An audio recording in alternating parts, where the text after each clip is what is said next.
I'm going to be sharing this message today with a fine young man here at Bayside. So I've known young Drew all of his life. Last year, Steve and I ran a public speaking course for some of our youth and young adults. And Drew was part of that. And as part of the course, he shared with me his desire that one day he would be a pastor. And so I thought, well, what a wonderful opportunity for his dad and I and a few other people to come alongside him and to really, help him in that journey. And so part of it is getting him used to standing on a platform and speaking to people and developing sermons and messages and so on. And so Drew is going to be sharing the platform with me today and sharing with you in just a few minutes' time. We're going to be talking about what we've learned from our dads and what we've learned as a son. And if you've got your Bibles there, if you want to turn to Ephesians chapter 6, and we're just going to read the first 4 verses to prepare our hearts for what God may say to us today. Ephesians 6 and verses 1 to 4, where the apostle is starting to give some practical guidance to people in the Ephesian church who find themselves in various aspects of life. And so here he's addressing parents and children. And in Ephesians 6 and verse 1, he says, "Children, obey your parents in the Lord, for this is right. Honor your father and mother," which he then tells us is the first commandment with a promise. So it's not the first commandment in the Bible, but it is the first commandment with a promise. And the promise is that if we honor our fathers and our mothers, it will go well with us and we may enjoy long life on the earth. And then fathers, some good instruction to dads. Do not exasperate your children. And I think the Apostle Paul says that because he knows that all of us as dads actually have the propensity to exasperate our children. Not to embarrass them. I want to say to you loud and clear, I have never ever embarrassed my children. Although if you ask them, they would tell you differently. My love of music means that if I'm out somewhere, particularly at a shopping centre, and I'm with the kids, I am prone to dancing in public, which I'm told is very, very embarrassing, although I think I move okay for a white bloke. And also I love dropping the kids off at school, and we often listen to music on the way to school, and I love embarrassing Trinity by winding the windows down and turning the music up really, really loudly. My thinking there, of course, is that kids often rebel against their parents, and I'm thinking that if I just stay fairly weird, they might turn out okay. And so far, so good. So, fathers, do not exasperate your children. Instead, bring them up in the training and the instruction of the Lord. And we'll come back to that passage a little bit later. But right now, I want you to put your hands together and welcome Drew Thompson. God bless you, mate.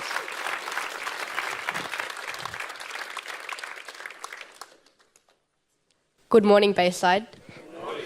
This morning, I'll be sharing on what I've learned as a son, and in honor of Father's Day, what I have learned from my father. As a son, I have learned quite a few things, including kindness, respect, gratefulness, and to not procrastinate. Okay, I can't really say that I have not procrastinating down pat, because I still do it a lot, but I'm going to really work hard on it next week. I do procrastinate a lot, and ironically, I procrastinated while I was writing about procrastinating. I played the piano, checked my phone, hugged my dog, and finally sat back down at the computer to continue writing. The reason why I get annoyed at myself when I procrastinate is because I do things I don't even care about when I could be finished and doing something fun. I don't even know why I procrastinate. It's a lose-lose situation. But something that has been really helpful that I have learned as a son is giving and giving generously. From a young age, my parents have told me to set aside some of my money to put in the bank and some to give to God. I've also learned what to give, like time, money, love, a smile, but not a kidney. When I was younger, I thought that giving was only about money. So when I wanted to give to either of my siblings, I'd get out my tiny stash of money and give them about 50 cents, which was a lot for me. But did my brother and sister really need 50 cents? It was a nice thought and I was trying to be generous, but my siblings don't need 50 cents. It was $100, I think they'd be more interested. Instead, I think my siblings would prefer my love and spending time with them. And I think that love and time are the most important things in relationships with family. I wouldn't say no to $100, Dad, but I'd prefer spending time with my mum and dad, and I'd prefer their love. The ideal situation, however, was their love, time, and their money. Giving money can come out of love, but if there's no love present, what's the point? You might give to your family or friends because you love them, or you might give to a charity because you love people, love the work the charity is doing, love giving, or even all three. As a son, I've learnt how to treat people the way that they want to be treated, and to respect their thoughts, ideas, beliefs, and religion. I've been brought up in a Christian home, but I know there is more than just my beliefs in Christianity, so I've been careful to respect other people's religion, but also make sure that I am respected for my beliefs and my religion as well. Whenever I'm chatting with someone, I make sure that I don't offend them, whether it be about religion, personal beliefs, or which AFL team is the best, the Bulldogs. I've also learnt about faith and about my own faith journey and how to grow in it. I know that it is my journey to make sense of, but my parents are here to help along the way. Without my parents, it would be a difficult task to navigate my way through life and trying to implement what I've learnt a Christian should do. I'm really grateful to both my parents for helping me on my walk with God. Now on to Dad. I've learnt so many things from my dad that I can't list them all, but I'll do my best. Public speaking, speech writing, accents, funny faces, how to tell a pun, how to fix a bike, and mountain biking. Speaking of mountain biking, some pretty fun and some pretty painful times have happened whilst we've been riding. One time we'd finished our ride and we were heading to the car park along a fire road. And on this fire road, there was a fork in the road, and I didn't know which way was which to the car park. So I was asking over my shoulder which way, but I couldn't actually hear what my dad was saying. And so there was this wooden post in the middle of the fork of the road. So I still don't know which way to go, and I'm still asking which way. And for some reason, the thought didn't occur to me to actually just slam on my brakes and stop and wait for Dad. But I don't know.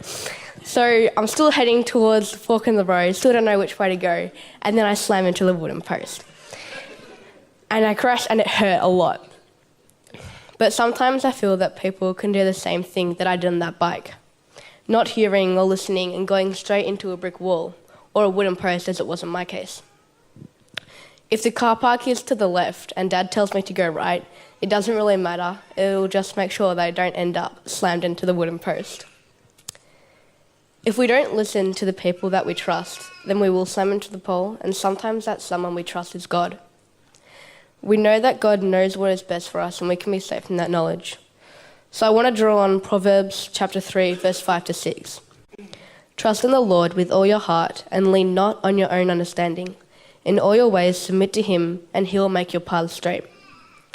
If we lean on what we know, we'll end up crashed into the pole. But if we submit to God and trust in him, he will direct us every time to the car park or the job interview or the new house.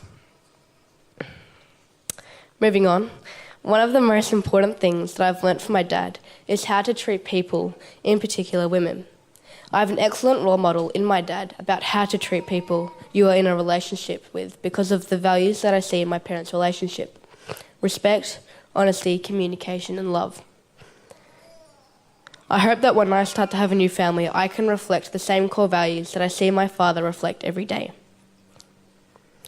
Something that is really important in friendships is having fun, but not at the other people's expense. Without fun in a friendship, it would just be two people looking at each other awkwardly. Enjoyment brings two people closer together, but if one person is laughing at a joke, which makes the other feel horrible and self-conscious, then it's not a sustainable relationship. While fun is a big thing in friendships, so is accountability in close friendships. When I see my friends do something that I know isn't right, I try to let them know that it was wrong. I appreciate it when my friends do the same thing for me, because sometimes one of my friends will point out to me that something I'm doing is wrong, and I didn't even realize it until they explained it to me. Without my dad, I wouldn't know any of these things, which I now know are vital to having good relationships with family and friends. Now on to Pastor Rob.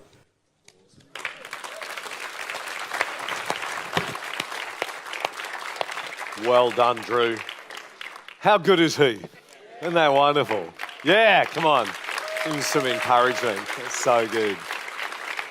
Very proud of you, mate. And he's only 13, so, you know, that level of maturity that you see there, you can see the future in this fine young man. So, Christy and I just want to let you know that we and your mum and dad are going to be giving you $50 each, so there's your 100. Is that all right? So, here you go. No, it's serious. That is not a joke. That is actually serious.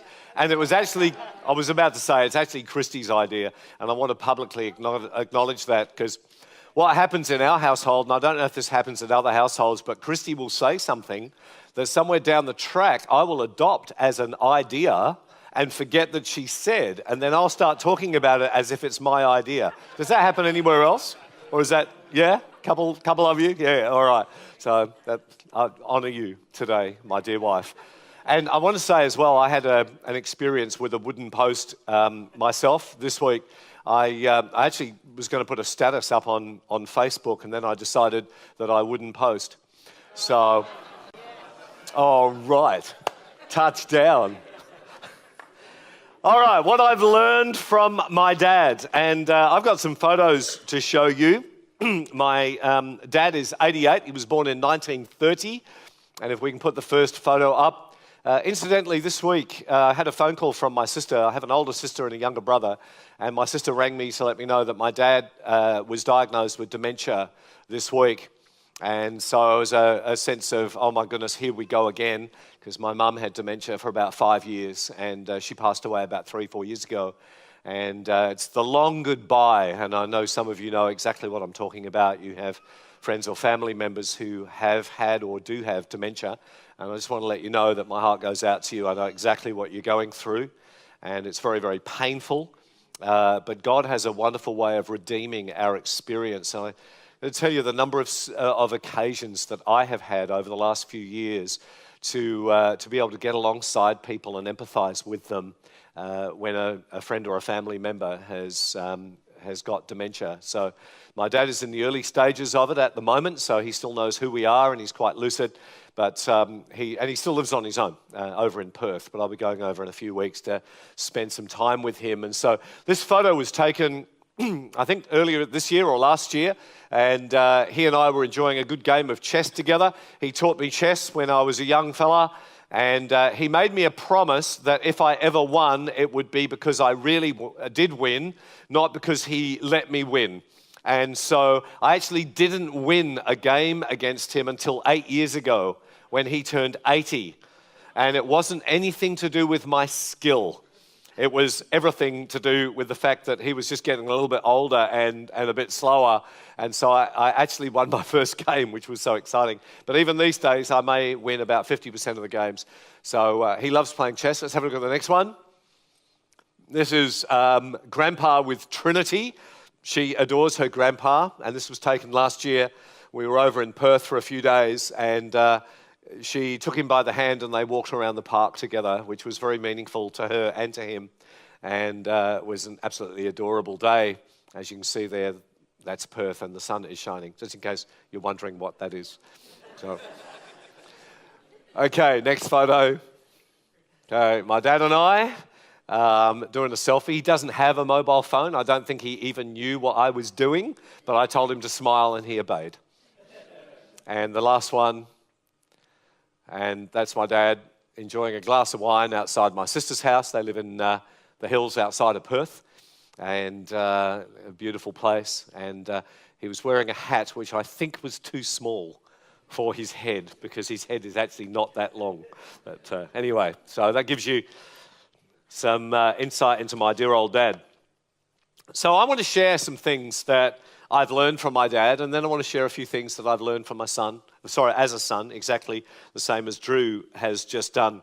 First thing that I've learned from my dad, very similar to what Drew shared, and that is that my dad is a faithful man who loved his wife and his family. In fact, one of the things that is an enduring memory for me as a young fella growing up was that when Dad got home from work every day, the first thing he would do is go and find Mum and give her a big hug and a kiss. And I know that, younger people find that their parents being affectionate with each other is a bit yucky sometimes. Our own daughters, you know, when Christy and I hug and kiss, they're like, ew, gross. But, you know, secretly, deep down, they actually love it. They love the fact that we're affectionate to each other, and I certainly love that about my dad, and it's something that I had learned from him.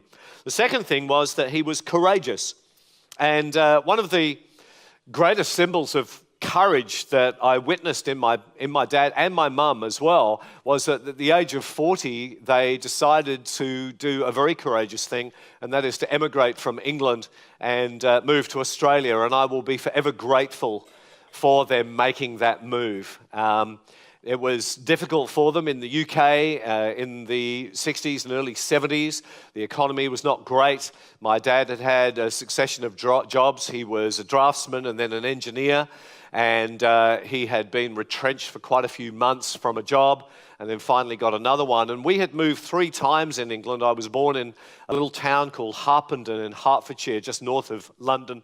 And at 4 years of age, we left there and we moved to Essex, which is east of London. And then we had to downscale again, and we moved to the West Country for a couple of years. But each move was downscaling to try and get some money to then live on, and all the money would go. And so I remember my parents having this conversation with one another and with us as well, particularly my sister and I. And my sister and me, sorry, and just talking about the need to move and to do something and to make this step of courage where they would leave all of their family and everything that they ever known and be what we now know as 10-pound POMs. So for those of you who don't remember that day, there was an agreement with the Australian government for British people that the parents could spend £10 each on the airfare and the kids flew for free. So we were 10-pound POMs. We hopped on a plane in February of 1971. I was 12 years of age. My sister's a couple of years younger, and my brother is 7 years... Sorry, my sister is a couple of years older. My brother is 7 years younger than me. And we hopped on a plane. Now, back in those days, the planes didn't go that far. There certainly wasn't a direct flight like there is now between London and Perth. And so we left London in the winter. It was drizzling and 42 degrees Fahrenheit, whatever that is, in Celsius, cold, miserable and grey. We flew to Beirut, Hadi, to the Lebanon, and then we flew to New Delhi, and then to Singapore, and then finally to Perth. When we arrived in Perth at midnight, it was 66 Fahrenheit, and the next day was 90, which is about 30 degrees. And it was like coming out of the cinema in the afternoon. You ever been to the cinema in the afternoon, and you come outside and it's sunny, and your eyes ache as they try and get used to the light? And that's what it was like moving from the greyness of London to the brightness of Perth. And it was a difficult thing. It was a courageous thing. We had to go and say goodbye to all of our family and our friends in the UK. And I remember my mum crying and us as kids just crying as we said goodbye to grandparents and aunties and uncles and cousins and friends, and leaving all of that and arriving in a place where we knew nobody at all. And my mum took probably a couple of years really to get over the heartache of the homesickness and the loss of family connection and all of that. She actually hated being in Australia for at least the first couple of years. But I look back at that time, my parents were 40, and what a bold move. And I appreciate their courage. I love this country. I feel Australian rather than British, and I just so appreciate the move that they made. Bringing us to Australia. So one of the things I've learned from my dad is that he was courageous. The third thing was that he was a hard worker and he provided well. Part of that was linked to the second point, that he was courageous and moved us to Australia in search of a better life. He got a great job when we moved to Perth. He got a job as an engineer with Mount Newman Mining Corporation. And he was 40 years of age, and he continued to work for them until he retired at 65. And then they invited him back part-time for a while because they valued him so much. He was a hard worker with a great work ethic, And I believe that's one of the very valuable things that I have learned from him, and do my very best to be a hard worker with a great work ethic as well. The fourth thing that I learned from him, and this is really important, is that he was and is totally imperfect. And it is important because on days like Father's Day, it's very easy to go, "Oh, Dad, you're the greatest." And he may be the greatest, but he's also imperfect. And we really need to recognize both and hold both in balance. Earlier, I read from the scriptures, honor your father and mother. And the word honor is a very interesting word in the Greek language. It means to ascribe value to, but it means more than that. And I've talked to numerous people over the years who have struggled with the concept of honoring their father and their mother, especially when they focused on the not so great things.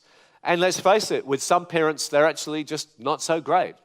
Some of you may have had very ordinary experiences in your youth, or maybe your adult life, with your mum and or your dad, and you live with a great sense of disappointment in life because of that. And you read scriptures like honor your father and mother, and you go, how the heck am I supposed to do that? You don't know what they were like. And so honoring here is actually really important, that we understand that the Greek word also means to give equal weight to.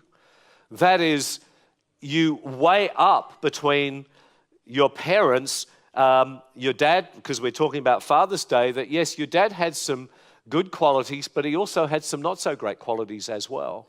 And you actually give equal weight to both of those things. Alan Meyer preached a wonderful message a number of years ago. I heard it first at a conference, and then I invited him to come and share the same message here at Bayside Church. And he talked about black hat and white hat. And he used the example of a number of people in the scriptures, people like Moses and people like Noah and David. And at the beginning, he would just tell what was good about Moses, for example, and Alan put a white hat on his head, and he talked about all the good things Moses did, all the good things that Noah did, all the good things that David did, and then he took the white hat off and he put a black hat on. And he said, Noah was a righteous man, but Noah was also a bad man. And then he talked about some of the things in the Bible that tell us the mistakes and failures and the bad things that Noah did and Moses did and David did. And that was a very freeing message to me, because I went through a season in my life for a number of years where I only focused on the negatives with my dad. He and I had a very volatile relationship, particularly when I was younger, and I'll touch on that a little bit more in a moment. But it was really important for me in that message to realize that, my dad had made some mistakes, and so had I, and our relationship was not what it could be, but that he was not all bad. That he didn't just have a black hat, he had a white hat as well. And that message helped me to balance my relationship out with my dad, and actually was a stepping stone to improve the relationship until it's become a whole lot better these days than it was when I was younger. My dad was and is totally imperfect, and it's helped me to give weight to both the good and to the bad. He's got some great qualities, but he's got some not so great ones as well. One of his not so great qualities is that he's very stuck in his ways. Earlier in the year, I went over to Perth to see my family for a little while. And while I was there, Dad and I were at my sister's place and we're just chatting away. And he said, when are you going to come round and see me? And I said, well, how about Saturday morning? I'll come round on Saturday. And he said, no, Saturday doesn't work for me. He said, that's the morning I have a coffee and read the paper. And I just looked at him and I said, okay, so your son has come all the way from Melbourne to Perth to see his dad, and his dad has to read the paper and have a coffee. And he goes, yes, that's right. So we organised another time to catch up, because that's what he does, but he's stuck in his ways. Last year when I flew over there, I said to him, because my sister was away, and I said, would you be able to come and pick me up from the airport? And he said, sure. When are you arriving? I said, Tuesday morning. He said, no, I do my shopping on Tuesdays. And so they're just things I've had to learn. They used to bug me like crazy. But now I'm like, you know what? It's just the way he is, but I don't want to be like that. We need to recognize that our parents are not perfect, and we actually just need to cut them some slack and give them some grace. So that's what I've learned from my dad. What have I learned as a son? Well, number one, to imitate his best qualities. So loving my wife and my family, having a good work ethic, being a good provider, living a life of courage and integrity are qualities that are very dear to my heart. Number two, the second thing I've learned as a son is to listen to my dad. Oh, how I wish I had when I was younger and he gave me great advice that I wish I had listened to. Particularly the advice that he would give me on a regular basis. Rob, save money, buy a house. Rob, save a deposit, buy a house. But you know, Dad, you just didn't know very much when I was in my teenage years. By the time I got to my 20s, you'd learned a whole lot. But in my teenage years, you just didn't know anything. Oh my goodness. This is back in the days when houses were $20,000 or $25,000, where you could save a deposit for a house if you saved hard in a year or two, unlike these days where it takes maybe 10, 15 years to save a deposit for a house if you try really hard. Gee, Dad, I wish I'd listened to your advice then. I bought my first house when I was in my 30s. If I had listened to my dad's advice, I probably could have bought several houses by that time. I wish I had listened to his advice, but I didn't. Part of the reason I didn't was because I had become a Christian in that time. And in the late 70s, one of the pervading doctrines of the church was the imminent second coming of Jesus, and so it wasn't worth saving up and buying a house because Jesus was coming back. So when I became a Christian, everyone was reading the book of Revelation and the book of Daniel and books like The Late Great Planet Earth by Hal Lindsey and Satan's Alive and Well on Planet Earth and all of that. And Jesus was coming back in 1983 because the planets were going to align. And so this was all over the place, and you know, the planets, they hadn't aligned for a long time, and they were going to be all in a straight line from the sun, and the gravitational pull on the earth from the sun and all the planets was going to cause massive cataclysmic events on planet Earth, and it was in the midst of all of this cataclysm that Jesus was going to come back. And so it wasn't worth saving money, it wasn't worth buying a house, and so I didn't. And we got to 1983, and guess what happened? Nothing at all. And so then there was a prediction that Jesus was coming back in 1987. In fact, a guy, I think his name was Howard Camping, he died a few years ago, but he made a prediction that Jesus would come back in 1987, and he wrote a book called 87 Reasons Why Jesus Will Come in 1987. He didn't come in 1987. He should have written a book next year called 88 Reasons Why He Didn't. That guy made millions of dollars, by the way, out of that. And ever since, almost every year, or sometimes several times a year, we'll hear predictions from people that Jesus is coming back at this particular point in time, this day, for this reason, and nothing happens. We actually need to give up predicting the second coming of Christ. There's just no future in it. And so, one of the things I've learned as a son is to listen to my dad. Number three, to try not to emulate his worst traits and my mum's traits as well. As I mentioned earlier, my mum passed away a few years ago.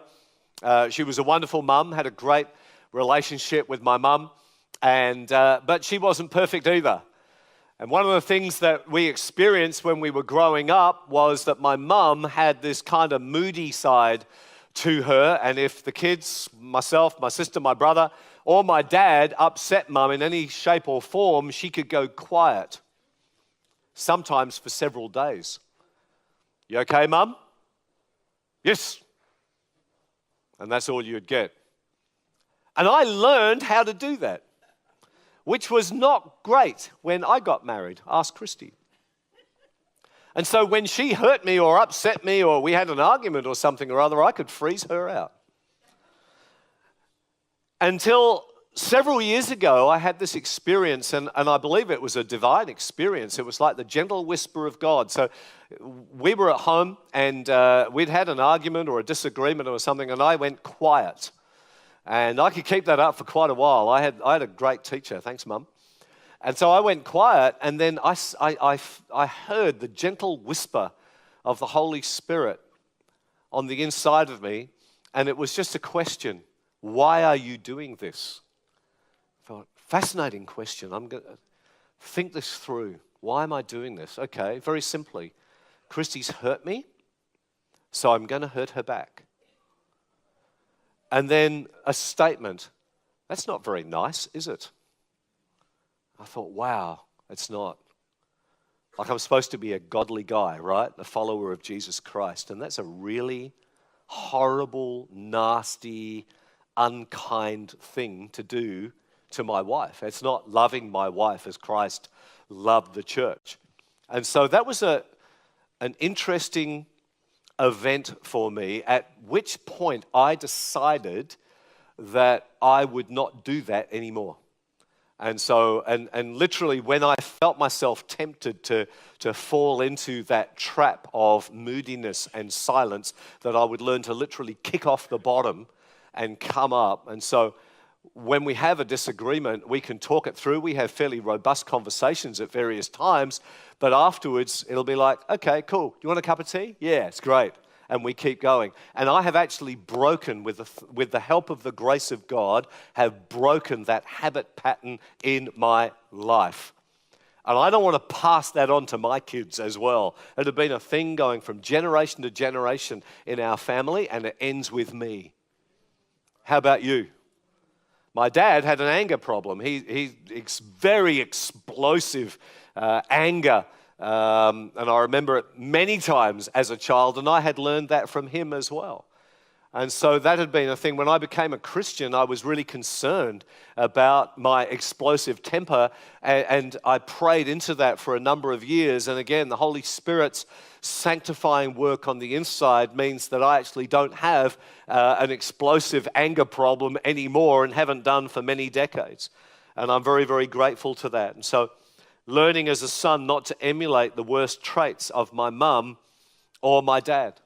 Earlier in the year, Dad and I were sitting down and just having a chat, and I apologized to him for how I behaved as a teenager. I wasn't a great teenager, and we used to have the worst fights and arguments, my dad and I. And I said to him, I'm really sorry for that. And he said, that's okay. He said, I knew how to push your buttons as well. But you evil.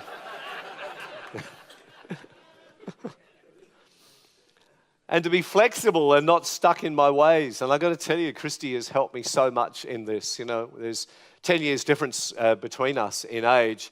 And I was in my early 30s when we were married. And so being a single guy in his early 30s, I was very stuck in my ways. And she has graciously helped me with that. And I trust I am not as stuck in my ways as I used to be. Finally, my dad has a great sense of humor. And so do I. And some of you are sitting there thinking, well, that's questionable. I'm just very impressed that Drew shows great potential with his humor, because that is one of the qualities of a good pastor, that you can make people laugh. And so just with that in mind, let me tell you the story of a young boy who had just gotten his driving permit. And he asked his father, who was the minister of the church as well, if they could discuss the use of the car. His father took him to his study and said to him, I'll make a deal with you. You bring up your grades, study your Bible, get your hair cut, and then we'll talk about it. About a month went by, and the boy came back and asked his father again if they could discuss the use of the car. They again went to the father's study, where his father said, son, I've been really proud of you. You've brought your grades up. You've been studying the Bible diligently, but you didn't get your hair cut. The young man waited for a moment and replied, Dad, I've been thinking about that. Samson had long hair, Moses had long hair, Noah had long hair, and Jesus also probably also had long hair, to which his father replied, yes, and they also walked everywhere they went.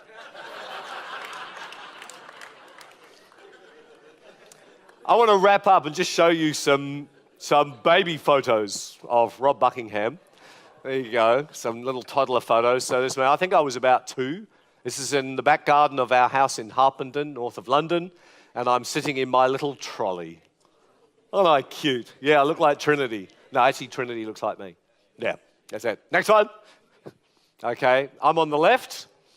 Cute little chubby baby, and there's my sister, who in none of our photos looks excited. I think she was enjoying being the only child, and then her pesky little brother came along. That'd be me. And so I'm smiling, I'm happy, I'm looking right at the camera, and my sister's looking elsewhere. Number 3. There you go. In my pram, demonstrating the massiveness of my biceps.